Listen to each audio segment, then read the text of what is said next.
This notorious drug lord, Alpo Martinez, shot and killed on the streets of Harlem. He was a larger-than-life figure who seemed to defy death. Fox 5's Lisa Evers goes over who he was and why he might have had a long list of enemies. He was one of the city's most notorious drug dealers, famous since the 1980s for his murderous ways and mountains of cash and drugs, immortalized in dozens of rap songs and the movie Paid in Full. But it all came to an end for Alpo Martinez right here on the streets of Harlem, right where it all began. These are exclusive photos of Alpo Martinez on previous visits to Harlem in recent years. But his latest visit turned out to be his last. On Sunday, about 3:20 a.m., police were called to Frederick Douglass Boulevard near West 147th Street. A dark red pickup truck crashed into parked cars. The driver was shot 5 times in the chest through the car window and killed. I heard 5 shots, 1 and then four consecutive shots after that. It was Alpo, but his driver's license and other IDs had his witness protection name of Abraham Rodriguez with a Lewiston, Maine address. The murder scene stretched for blocks up to 151st Street. Alpo had been given a new identity when he was released from a Colorado Supermax prison in 2015 after serving more than 20 years for 14 murders. But instead of lying low, he couldn't seem to stay away from New York. He's been seen riding around Harlem most of the time. You know, he's been seen down in Harlem a lot. In addition to the murder convictions, Alpo was widely believed to have turned on many of his former associates in order to shave years off what could have been a life sentence. There is no shortage of people who may have wanted payback. Other than him being who he is, just seems to be a thing with guns going on that everyone's, it's getting out of hand with the guns. Everyone seems to have a gun right now. Sources tell me that Alpo may have been shot while sitting in his car further down the block and then tried to drive away to escape. Investigators will be looking at forensic evidence as well as surveillance video to get a clearer picture of what really happened. In Harlem, I'm Lisa Evers, Fox 5 News. What is up, YouTube? It's Coffee, back at it with an update. And people die every day, B. People get shot every day, B, right? Ain't that what Killer Cam said? In Paid in Full, legendary film, man. Very popular film with a cult following, a roc-a-fella film that covered the story of, Harlem drug kingpins, Alpo and AZ and stuff we've seen in interviews on Vlad TV, other platforms out there, tons of platforms in the blogosphere covering the streets back in the day in that era, man, where just sound like the damn Wild West, man.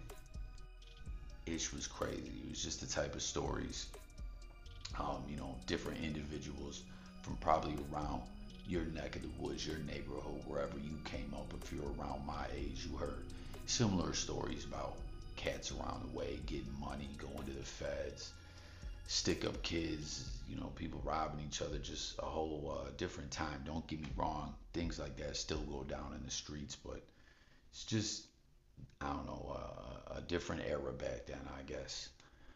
But something else that was in the movie at the end, Killer Cam, right, when he was saying cutting a deal with the feds, when dude basically set him up and gave him the number to that funny style connect that he knew was the feds, and he knew Rico, who was what Alpo character was based on him. His greed would ultimately be his demise, as he sensed something wasn't right and that he had killed Rich when he was trying to get rid of them bricks and get his little brother back. Very sad, tragic story that's based on true events. But remember when he got bagged up and went to jail and was talking to the police, the feds, the authorities. He said, what do you say? I got some cats in DC that's doing their thing. I can inform on them, this, that, and the third, but I'm not telling on anyone from New York, because when I come home, I'm still going to be king. And as you hear in those reports, if you guys recall back when this went down, I want to say, was this right around Halloween? I can't recall. I know I remember it being in 2021 and kind of just shook up the whole blogosphere. Everyone was like, damn, Alpo got killed, you know what I mean? The 6ix9ine was going on. People were comparing 6ix9ine to Alpo, which was ludicrous to me because, however you view snitching or whatever the case may be. Alpo was a killer and feared by many individuals. 6ix9ine's just a goofy rat that, you know, had a short run in the rap game or whatever. But it was a reminder of how people say nowadays, you know what I mean? Like, just like we talk about where the era was different back in the day, where, you know, if someone thought someone was telling, they body them. If there was a bunch of people getting money together and, you know, things seemed funny style or something, people wouldn't hesitate to just body everyone and start all over. Like another gangster film, The Departed. Remember, he said, I just would kill everyone, start all over. Hell, there were stories about people having people bail people out.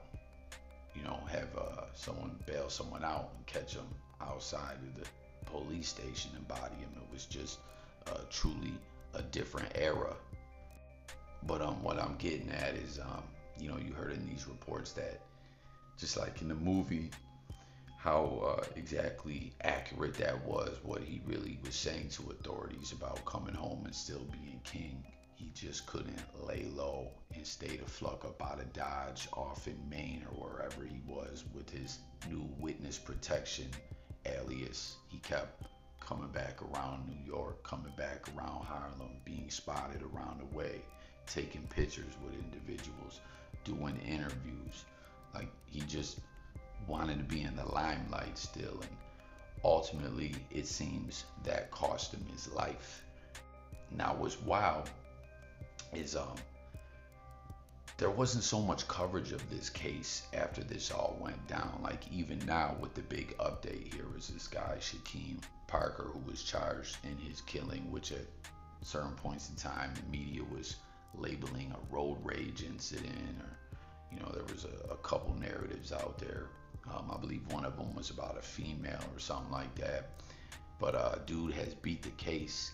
As the case was set to go trial, there's not a lot of info if the trial flat out played out and he just beat the case because it went to the jury and that's what they decided, or if it was dismissed before the trial fully commenced. But details are very scarce, and it really is truly crazy that a case, like I said, that tied to you know, the streets, a very infamous story that a hit movie with a cult following was based on, and the way in this current blogosphere era, the streets and just a lot of different crime stories, whether it's ish in the streets, drug kingpins, or true crime or whatever, like, it's stuff that's big news. It was a big story, and there just was not a lot of coverage, not a lot of updates, and it was